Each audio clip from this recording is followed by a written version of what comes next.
ورحمۃ اللہ وبرکاتہ۔ یہ گھڑی محشر کی ہے تو عرصہ محشر میں ہے، پیش کر غافل عمل اگر کوئی دفتر میں ہے۔ الحمد للہ رب العالمین والصلاة والسلام على سید المرسلین محمد وآلہ وصحبہ اجمعین الطیبین الطاہرین، اما بعد، قال الله تعالى في القرآن المجيد: فمن يعمل مثقال ذرة خيرا يره ومن يعمل مثقال ذرة شرا يره۔ صدق الله العظيم۔ آج نہ مسجد ہے نہ میرے نہ میں خانہ ہے، آج نہ مسجد ہے نہ میرے نہ میں خانہ ہے، آج بدلا ہوا میں خانے کا میں خانہ ہے۔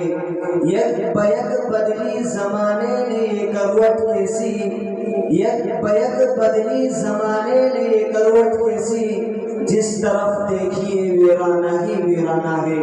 محترم حضرات، سامعین کرام، میں نے ایک آیت کریمہ تلاوت کی ہے۔ یہ آیت سورہ زلزال کی ہے۔ اس کے بارے میں ہے کہ اس سورت کو پڑھ کر آدمی کا کلیجہ دہل جاتا ہے، خوف و ہراس اور جراثیم کی انسان پر طاری ہو جاتی ہے۔ اس سورت میں قیامت کے بھیانک منظر کا تذکرہ کیا ہے۔ جب زمین میں بھونچال آ جائے گا، زمین اپنے اندر کے پوشیدہ دفینوں کو باہر نکال پھینکے گی، اس وقت انسان بڑی پریشانی و حواس باختگی کے عالم میں ہوگا، اپنے ہوش و حواس کھو بیٹھے گا، اضطراب و بے قلی کا عالم ہوگا، نفسی کی کیفیت ہوگی۔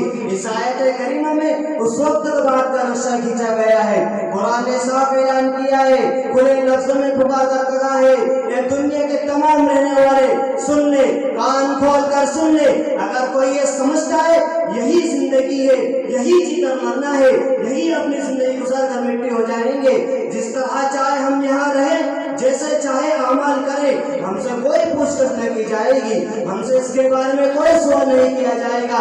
یہ اس کی بھول ہے، بہت بڑی بھول ہے، یہ اس کی نادانی ہے، دنیا میں اس کی دماغ کا نتیجہ ہے۔ جو شخص یہاں جو کچھ کرتا ہے، قیامت کے دن سے سوال کیا جائے گا، اس سے سوال ہوگا، ہم نے تمہیں بہترین تندرست عطا فرمائی تھی، اسے تم نے کن چیزوں میں صرف کیا، اس سے معلوم کیا جائے گا، ہم نے تمہیں بہترین کان، آنکھ، ناک عطا کیے تھے، ان کا استعمال کس طرح کیا، اس سے معلوم کیا جائے گا، ہم نے تمہیں علم کے خزینے اور دولت کے دفینے دیے تھے، اور تم نے کیا کیے، ہم نے تم کو بندہ بنا کر بھیجا تھا، غلامی اور بندگی کا حق کیسے ادا کیا، اپنی پریشانی ہمارے آگے جھکائی یا نہیں۔ قیامت میں ہر نعمت کے بارے میں سوال کیا جائے گا، وَلَتُسْأَلُنَّ يَوْمَئِذٍ عَنِ النَّعِيمِ، ہر قسم کی آسائش کے بارے میں پوچھو گے۔ حضرات، سوچنے کا مقام ہے، غور و فکر کی ضرورت ہے، ادنا سے ادنا چیز کے بارے میں ہم سے سوال کیا جائے گا۔ قیامت کی ہر نعمت کے بارے میں اللہ تعالیٰ پوچھیں گے، جو تلذذ اور مزیدار کھانا کھایا جاتا ہے اس کے بارے میں سوال کیا جائے گا۔ قسم قسم کے مشروبات جو انسان کو فرحت بخشتے ہیں ان کا بھی حساب ہوگا، اس وقت ظلم نہیں کیا جائے گا۔ خدا تعالیٰ فرمائیں گے کہ آج ہم کسی پر ظلم نہیں کریں گے، کسی کے ساتھ زیادتی نہیں ہوگی۔ اليوم تجزى كل نفس بما كسبت لا ظلم اليوم ان اللہ سریع الحساب، کہ آج کی کا بدلہ ملے گا، جیسا کسی نے بویا ہوگا ویسے ہی کاٹے گا۔ اگر کسی نے رائے کے دانے کے برابر برائی کی ہوگی وہ اسے دیکھ لے گا، اور اگر کسی نے رائے کے دانے کے برابر اچھا عمل کیا ہوگا اس کے سامنے آ جائے گا، اس کا اعمال نامہ کھلی کتاب ہوگی، اس میں بڑی سے بڑی اور چھوٹی سے چھوٹی ہر چیز اس میں لکھی ہوگی۔ انسان یہ کہے گا میرے اعمال میں کیا ہو گیا۔ حضرات، پھر کیوں نہ ہم بیدار ہو جائیں، اپنے عمل کا ہم کیوں محاسبہ نہ کریں، دن بھر میں ہم نے جو کچھ کیا اس پر غور کیوں نہ کریں، ظلم سے باز لوگ یہاں آئیں، چوری، غیبت، اتہام، فرائض واجبات وطن ہم کیوں نہ چھوڑیں۔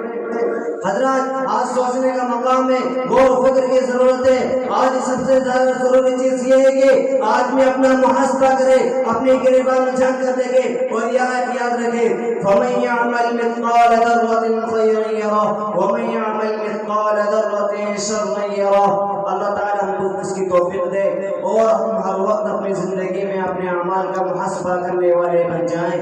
انشاءاللہ بہت سی برائیوں سے ہم رستگاری حاصل کریں گے۔